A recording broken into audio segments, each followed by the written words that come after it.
Hello everybody, welcome to the channel. If you haven't clicked subscribe yet, just click on it. It only takes a second. It really does help the channel out. Click like and click the alarm button too. Actually, the channel's also on Patreon now, so you can, if you feel like supporting the channel, by all means nip over there and have a look.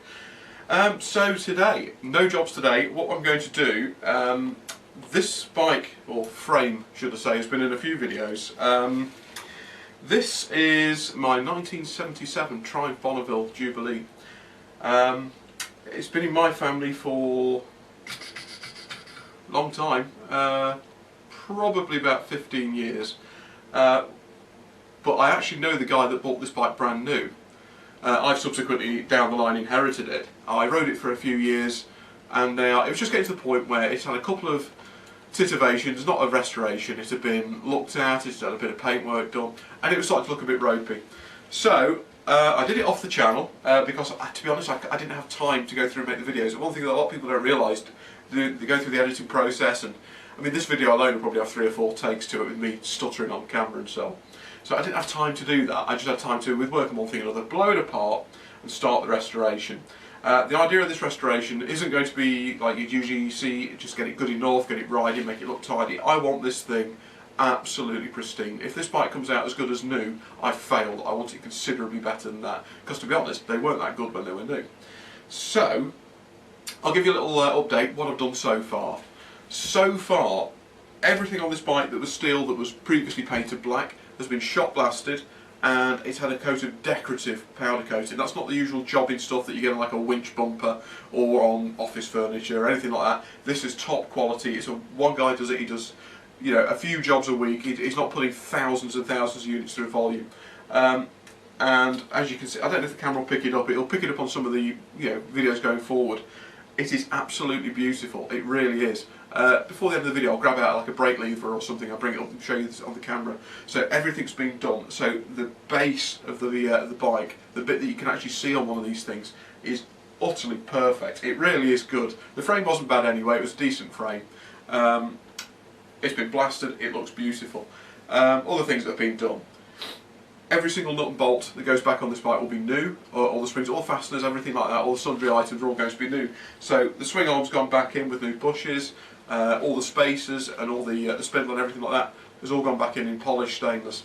So you would argue that you can't see it, and it's one of those things, you can't see it unless it's been done to this standard, where you walk past 10 of these bikes that have got mild steel spacers in, and you won't notice them. You won't give it a second look. But because this one has polished stainless ones, then you will see it, and it'll make it stand out. So that's all been done. I managed to find on the internet a brand new wiring loom. So I put a brand new Lucas wiring loom in it. Can't believe I found that. Up front, we've obviously got new headstock bearings and brand new British-made fork legs, and the bottoms of the forks have been polished. I've had that all done. Now, as you can see, there's no engine in here. The engine's actually sat just behind the camera. I've taken the barrels off just to have a look to see what parts I needed. To be fair to it, it's in really good shape. I mean, there's nothing wrong in there. The bike, I don't know, I've only ever ridden this Bonneville, so I've not ridden, like a lot of the older boys have, 10 of the, hundreds of things. I haven't. I've only ridden this one. And when you were riding along, I'm not going to say it was a knock, it had like a tick, like a tick, tick, tick, tick, tick, tick, tick, tick, like a really, really loose tappet. Now I think it was the oil pump, I can't be sure, so I was worried it could have been a little end. It wasn't. Everything in there so far has been absolutely fine. It might just be one of those foibles that these things just do, but I found nothing wrong with it yet. But the engine itself, I'll do a separate video on the engine, but the up and down of the engine is, it's going away. I'll build it, but I'm going to have the crank lightened and balanced. In one of the videos on this, I think when I started it, you can see when it's sat there idling, it's cost me 2 rear lights, because if you walk away with this thing at idle, it literally jumps backwards and reverses itself into things. It moves. So that's because these things, they were hugely overbalanced. So we need to get some weight out of the crank and make it, make it run a bit smoother. Because I'll tell you one thing, this thing rode awfully. It was absolutely horrible. All these stories, oh, it's beautiful, you can feel the pain. All rubbish. They ride horrible. That's just coming from modern bikes riding this thing. It's a bit like driving a classic car. If you ever get out of a modern car and jump into an E-Type Jaguar, you'll wonder what's happened. You'd imagine it'd be brilliant to drive. They're horrible. This bike, funny story. This bike, I live in Nottinghamshire, and I rode it to the coast. So about 70 miles, if that. I could hardly walk when I got there. The thing was so uncomfortable. So, you know, we're going to solve that hopefully. Other things I've done, it's now got progressive fork springs in it. It just had its original 1970s fork springs in, so it's horrible going into corners. It used to dive something fierce. Apparently that's an easy fix. So you just put the progressive fork springs in, it makes them a bit better. So I've done that. And to be fair, that's probably as far as I've got.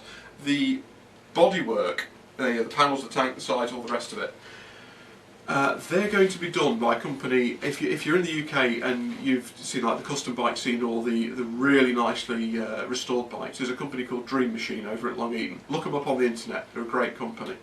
They do the most amazing paint you've ever seen. Part of my apprenticeship was doing bodywork and paint. I'll tell you something. The time they must spend to get their paint right is unbelievable. So this bike, being a Jubilee, it's going to go back sort of in its original colours. I've been down there and had sort of a consultation with them, told them what I want, and they've given me some ideas too.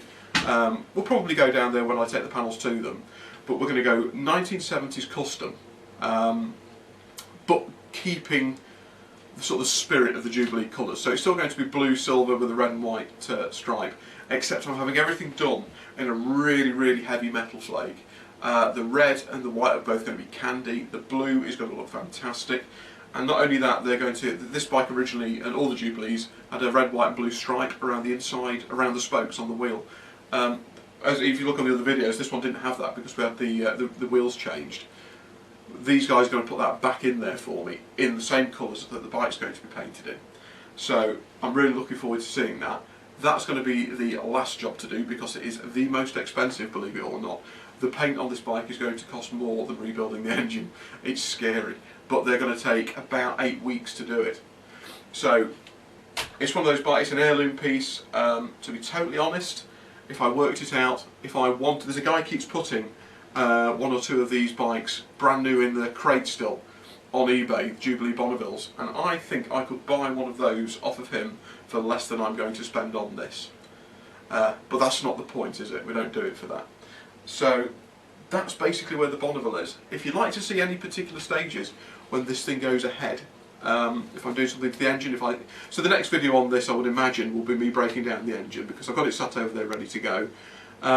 If there's anything you'd like to see, just drop in the comments. I'll see what I can do.